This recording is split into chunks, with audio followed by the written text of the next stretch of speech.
माणूस आलेलं खपतं पण गेलेलं नाही. तर इथे सकाळ सकाळ सगळ्यांसाठी छान असा शेवयाचा उपमा बनवला होता. नाश्ता वगैरे झाला आणि लागले स्वयंपाकाच्या तयारीला. तर पनीरची भाजी बनवली होती. सगळा स्वयंपाक वगैरे रेडी झाल्यावरती इथे आयुष्य त्यांचे एक सबस्क्रायबर आले होते, जे की माझ्या सोसायटीतलीच फ्रेंड आहे.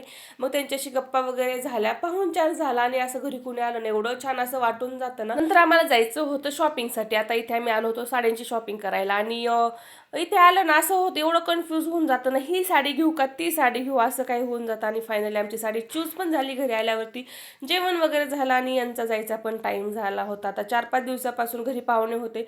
एवढं छान असं वाटत होतं. शिवांगला पण त्याच्या फ्रेंडसोबत खेळायला भारी वाटत होतं. 4-5 दिवस कसे गेले समजलंच नाही. तर यांना बाय केला तर तोपर्यंत माझा आला होता भाऊ. आता भाऊ आल्यावरती त्याला पण जेवण वगैरे दिलं आणि त्याला पण लगेचच जायचं होतं. तर घरून येता येता त्यांनी भाजीपाला पण घेऊन आला होता. तर असं काही भाजीपाला आणला होता. चला तर मग आजच्या व्लॉगमध्ये एवढंच. भेटू नेक्स्ट व्लॉगमध्ये. तोपर्यंत बाय.